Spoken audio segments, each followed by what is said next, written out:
বাপজান, তুমি এখনো ঘুমাওনি? কত রাত হয়ে গেছে, এখন ঘুমাও। মা, আমার খুব ক্ষুধা লাগছে। বাপজান, আমরা সেরিতে একবারে খামু, এখন ঘুমাও। মা, আমি কিন্তু কইলাম আমি সবগুলো রোজা রাখবো। আচ্ছা ঠিক আছে, রাখো, এখন ঘুমাও, নইলে কিন্তু সেরিতে উঠতে দেরি হয়ে যাইব। ঠিক মতন তুলবো তো? কত বছর স্নান করবে না তো? না, করুম না, ঘুমাও।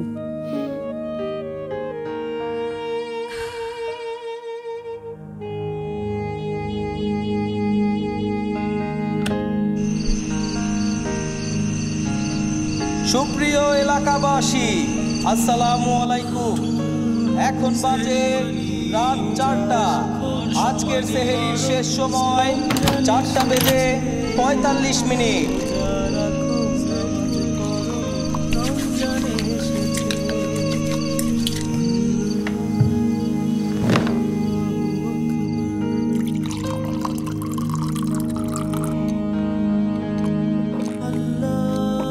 সেহরি খাওয়ার সময় শেষ হয়ে যাচ্ছে, আপনারা আর সময় নেই।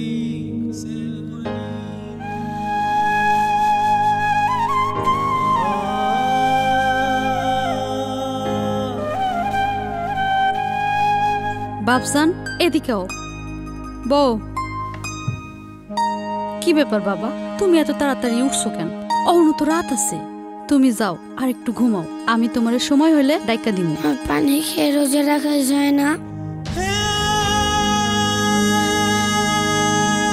রমজান শুধু ইবাদত আর আনন্দের মাস নয়, এটি ত্যাগ ও সহমর্মিতার মাস। আমাদের চারপাশে এমন অসংখ্য পরিবার আছে যাদের জন্য রোজা মানে কেবল অভুক্ত থাকার আরেকটি দিন। আসুন এই রমজানে আমরা তাদের কথাও একটু ভাবি, একটু সহানুভূতি, একটু সহযোগিতা নিয়ে তাদের পাশে থেকে ছড়িয়ে দিই রমজানের সত্যিকার সৌন্দর্য।